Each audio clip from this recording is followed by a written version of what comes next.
Hello everyone, my name is Peter Isis and I'm the president of the Nova Scotia Fruit Growers Association. I'd like to welcome you to our 2021 annual orchard tour. This year, like last, will be virtual. Hopefully that's going to change next year. But until then, we will be online. I'd like to thank the production committee and Michelle Cortens for putting this all together. It's going to be a great tour. There's going to be lots of great information and lots of wonderful stops along the way. I also want to thank all of our sponsors, because without them this wouldn't be possible. I would like to also thank Blue Cow and Candy for helping out and putting this together as well. And I just want you to enjoy the time at your computer, at your leisure.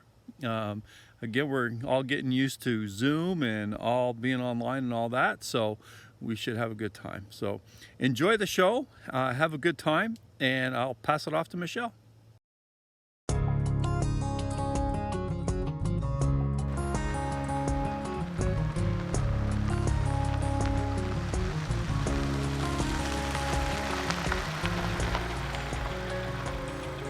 Thanks for joining us on the tour. I'm your host, Michelle Cortens, the tree fruit specialist at Perennia. We're at Sterling's Mountainside Farms right now, so let's go find Tim and Andy.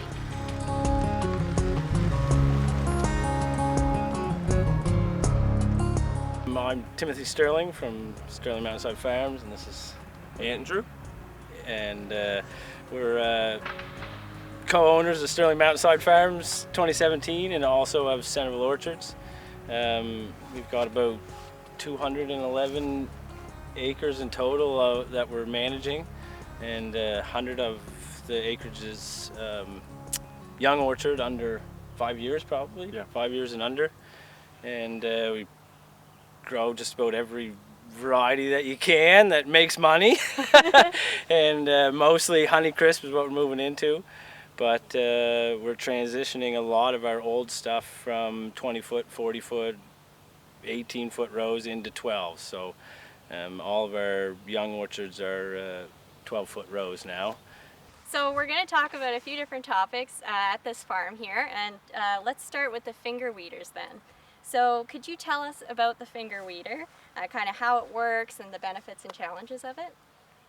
We purchased the finger weeder in 2018, and it was one of the first ones that was kind of available to us, and so we bought it immediately after trying it, just because the few trials that we did we really enjoyed. And so 2018 we started with it on young orchards mostly, and our whole idea behind it was weed control and trying to use less systemic herbicides and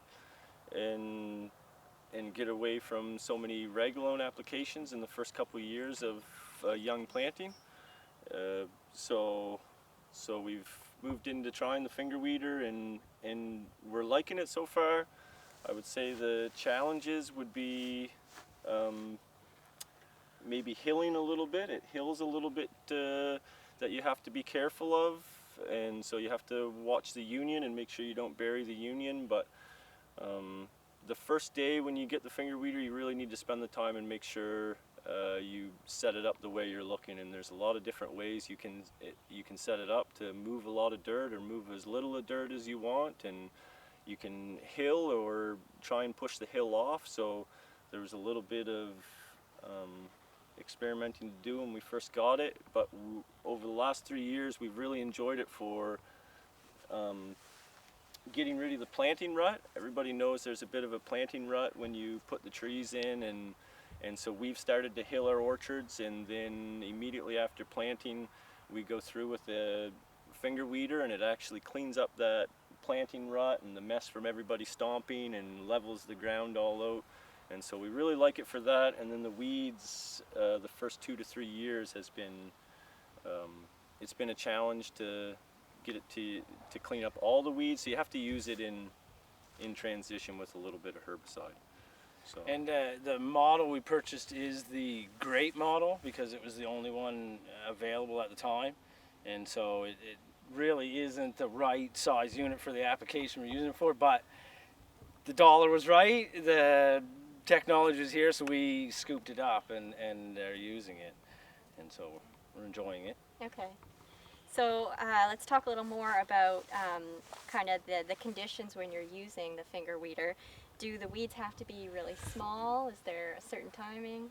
Yeah, you can't let those roots get much of a tap root or established root. You can get it to take out some heavier weeds, but you really start to work a lot of mud and kind of hill a little more when you're trying to work a deep root. So early on, when you start with a young orchard, I think it would be key to hit it at that.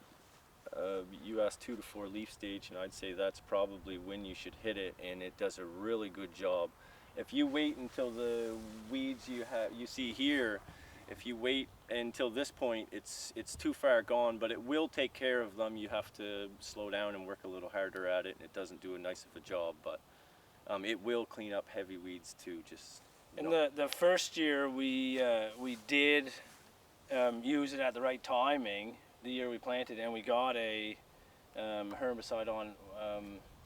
It was a Chateau early in the spring before bud break. So we only put 1 Ragulone on at planting, and then that held it right to fall after planting. I finger weeded I think 2 or 3 times that season with 1 Ragulone and kept it clean, and we were able to do a Chateau before bud break the next spring, and that held it off for a good 8 weeks, right in that critical time of the year when you don't want to be weed spraying. You're trying to get your spring sprays on and your planting done, your fertilizer done, and so it was nice not to have to try and worry about weeds. very nice. Yes. Yeah.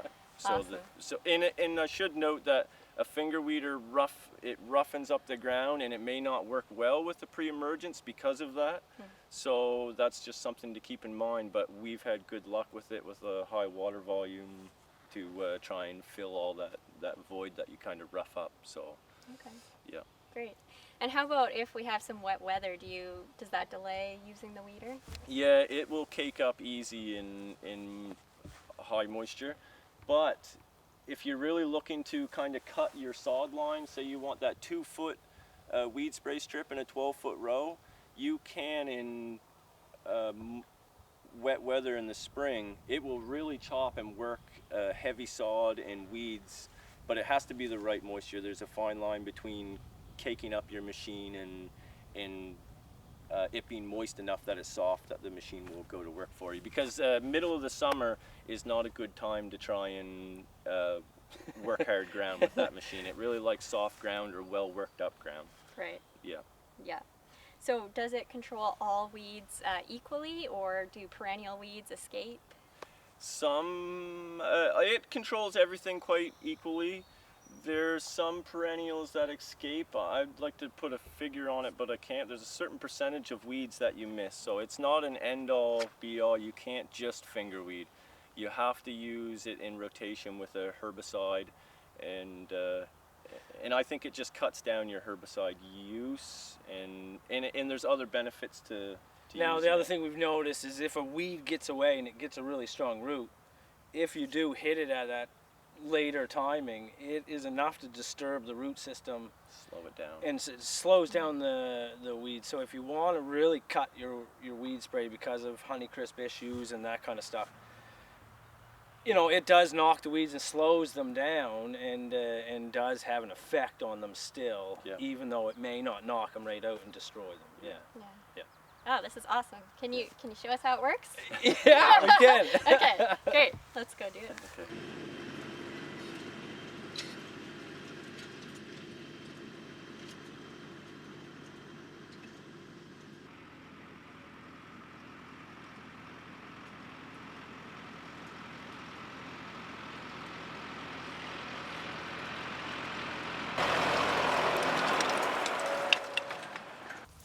So next we're going to talk about 2D canopies here. So first of all, what varieties are we looking at? What rootstock? So what you're looking at here today is Honeycrisp on M26, and it's planted at a 12x3 spacing, so 1,210 trees an acre. And what year were they planted? They were planted in 2019, Okay, perfect. so this is third leaf. Okay. So are you using 2D to become robot ready? Yes, we are. That's why we did the 7-wire system is what we're doing here. At the moment, we only have 6 wires up because they're not at the need for the 7th wire. So we'll throw the 7th wire in at another time. Next spring. But you can see some of the tops are already pushing the 6th wire, so we may throw some in now. At the moment, we're not doing it for robot because we know it's not here, and so we have a lot of outward branches into the row, but we're going to take the tonnage and the crop we can for the years, and then when we're ready, if robots come ready, or it's a simple just come in and lop this stuff off where it suits the machine, and then but we've got our structure of tied down on our wires. Awesome. So what are your thoughts so far? I know it's still early, but any comments about labor with this kind of system? It's very efficient putting up if you're stringing your wires all at one time.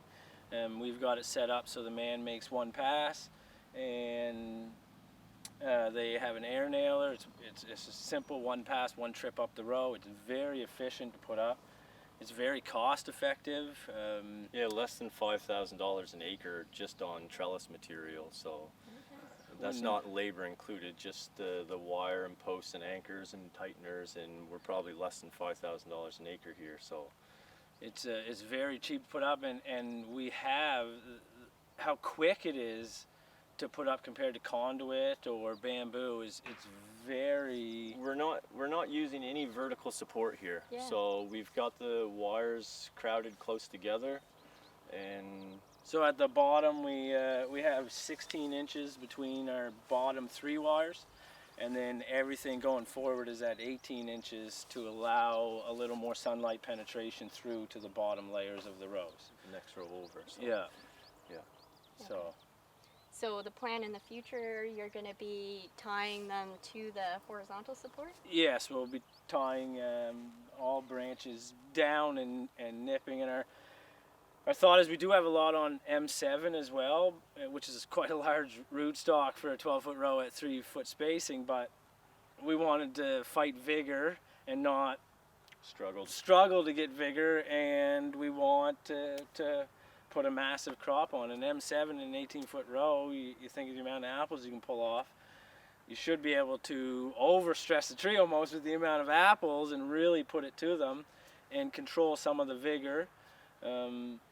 So that's where we're going with it, is really put the apples to them and offset each other that way. Okay. So have you put a crop on these trees yet? We have not on these trees. We do have a block further up that we did allow a little bit of crop to come last year, and we probably shouldn't have. Something we've definitely learned is we're leaving too much branching on the first 2 years, and we've lost a lot of height. And so that block up there easily should have been at top wire, but we were being overzealous with the wiring system and wanting to tie down early, very early, that we left a lot of branching, and it definitely affected our height and growth. So now we're hammering the branches off and really pushing the top, because how close the trees are, you don't need a lot of time to grow a branch anymore. So we've shortened that time. Okay. Yeah. Good. Any final thoughts on the system? No, I think it's going to be interesting that if we do have an opportunity 10 years down the road, however long it's going to be from now, that maybe a robot is, maybe we're crazy for talking about it, but we're young, and we hope to see the day that it happens.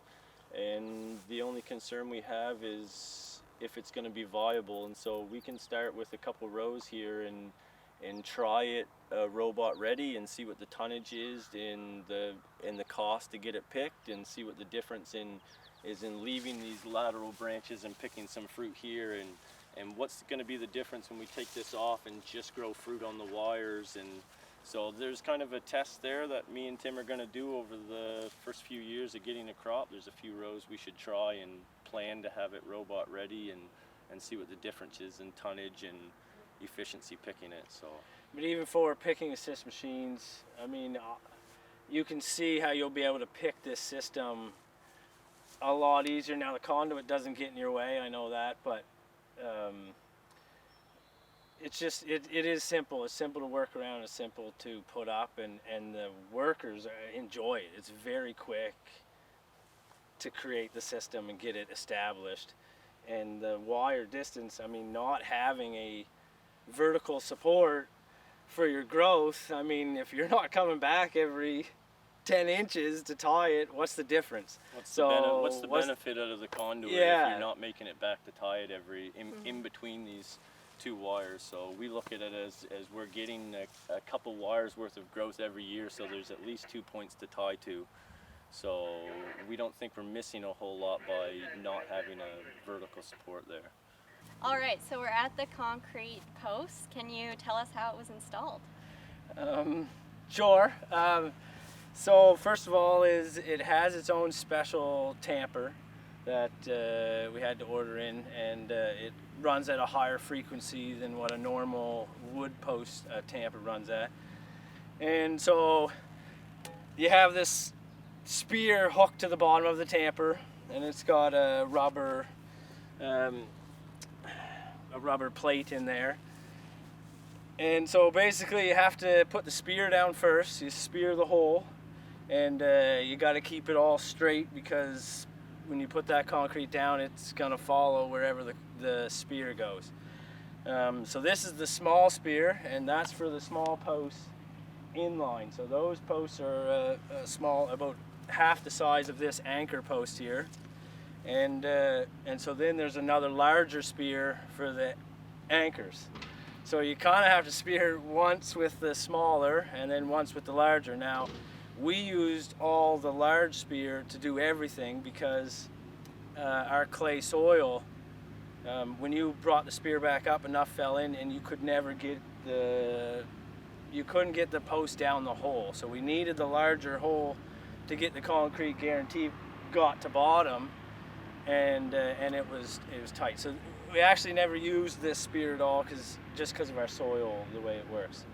So you spear the hole first, and the tamper has a big clam on it, because these are 100 and some pounds. It's a very large, heavy post, and the man just picks it up a little bit. You grab a hold of it, you pick it up, and you have to steer it and set it in the hole. They all have to be facing a specific direction, so it is a little bit tedious. The concrete you can't tamp the same way you tamp the wood. The concrete, I'd say, is brittle. We really struggled with being able to shore up the system and make it strong, because we couldn't put the pressure to the posts like you wanted to and really sink them. So we really struggled. We had a lot of hard pan, and we couldn't get a lot of the posts down to the depth they want. And with this system, they're very particular on the engineering of it and everything going exactly right. And so we've struggled a little bit with the system, but that's basically it. It's a lot more work. It's more time consuming, it's heavier, and we've been able to walk up to a post because we put it in wrong and shatter it at the ground just by shaking it. Now, I've walked up to hundreds of wood posts to move those, and I've never had an issue. You can shake them, you can take that concrete or the post bounder, and I mean, the stuff you can do with wood, it's unbelievable. And the concrete, once you get in the hole, you're stuck. It is where it is, and you're not. If you try to move it, you're going to smash it, or you got to leave it. Okay, so would you choose the concrete again? For myself, no, I definitely would not. The cost is, almost double or more.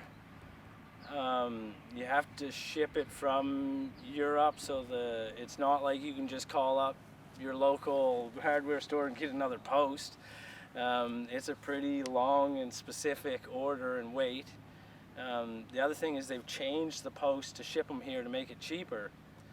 And in my opinion, I think that's the problem is there's less concrete around the cables that are on the inside. And so when the cables start flexing, you start moving it, it shatters around those. So I think probably it's the wrong post. Now the small in-row posts are only rated for 90-kilometer-hour winds. I mean, we had a hurricane the other year, and so I'm concerned in that aspect. The other thing is I notice a lot of Europe, if they're doing the concrete, they're using hail netting, they're using shade netting, they're using all this stuff, and they tie every post in a square. Us, we're gonna be relying on our one pole, our one line to hold all the weight, and I don't think that that it's going to survive. I'm concerned even about the amount of weight and a little windstorm and them just rocking and shattering. So what's the real benefit of the concrete post system? the benefit of the concrete system is when you put it in, the object is to not take it back out. If you know you're running 12-foot rows and that's what works for you and your farm, and you can see it working into the future, then you leave the posts, you dig the tree out, they have a trencher that comes along, it trenches, and then you just come and you put the trees in, and your system's all there. So the replant aspect, I think, is why people have moved. I think I can see that in 20 years, us ripping the trees out and replanting. I can see that in a benefit, but I'm concerned about it making it to 20 years. So, like compared to the wooden post, how long are the concrete supposed to last? I think the concrete's like 50 to 60 years or greater. Yeah. And your wood, you're pushing that 15 to 20 year, Right. and you're already replacing. Right. Now I've got 5 concrete posts that are broke right now from putting in a pollinator row and things not going well. And we're debating, do we order a concrete post and get 5 brought in, or do we replace it with a bunch of these larger concrete, which are more expensive, or do we just slam in a wood post and carry on? Right. Because it's too easy. Yeah. Yeah.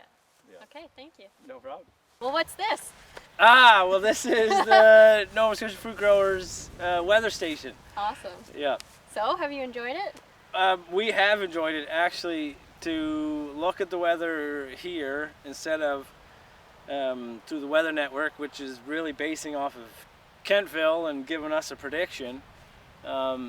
This has actually been very nice to throw that Davis app up and see exactly what the wind is on your farm, and see how much rain, see what the temperature was at. Even, you know, they said frost in town, but we wake up and, well, it only got to 3, it only got to 6. So And when you're talking about biofix for codling moth and that sort of thing, and you're wondering how much rain you've had since your last Imidane application or whatever it is you're using, then yeah, what a tool. A super cool tool. the other thing is, like he says, he's away camping. I went camping 2 weekends ago, and I had my one of my good Jamaicans weed spraying all weekend, and I could check the wind real time 2 hours from here and call him and say, hey, look, it's too windy. I can. So that's the first time I've ever been able to do that from a camping trip, is stop your man from weed spraying on a windy day. So that alone right there was worth it for me. So, how would you like this information to be used in the future? Where do you see it going? I can see it just helping agriculture in general for the whole area. I mean, everybody's going to be able to benefit, doesn't matter what commodity it is. I think more information on microclimates is more beneficial for every farmer to figure out how to spray, when to spray. I mean, you're talking, you could be saving thousands of dollars of chemical if you didn't have enough spray or rain. You know, you don't need to be out there, or even fire blight. You know, maybe the model for the whole area, your farm completely different, your microclimate can be completely different. And I know for a fact we spray completely different. We were running 5 different little weather stations for all of our blocks, and a lot of times we didn't spray when everybody else was, because our microclimate, we didn't get the same temperatures. So I can see the benefit for the farmer right there if they use it appropriately. And I mean, if you're a gambler, then you're going to look at it, you're going to assess what you have, and you're going to make the gamble and either spray or don't spray. Are there any models that you would like to have? You mentioned Mary Blight already. Yeah, I was Yeah. thinking Mary Yeah. Blight for sure. Yeah, Yeah. it can work well with Mary Blight, and like you say, the apple maggot and codling moth Yeah. and some of those. Yeah. How about any thinning? Any interest in thinning? Oh yeah, stuff? yeah. Especially this year with that heat we had. Yeah. You know, I think everybody was concerned about the humidity and the heat we had during thinning time, and for us, we kind of shut it down when it was too hot, and started back up when we felt it was a good temp, and so we used it this year for thinning as well. Yeah, that's a good point. Okay, cool. And it was quite a bit difference between the Weather Network saying it's 30 degrees, and then you check ours, well, it's actually 34 degrees. Holy, you know, it pushed us a little later into the nights and Okay. and stuff to really make sure the temperature was right. Okay. Awesome. Well, thank you so much for having us on your farm for this tour. I really appreciate it. So I'll give a round of applause for everybody. Thank you for having us. Thank you. And, thank you. Great.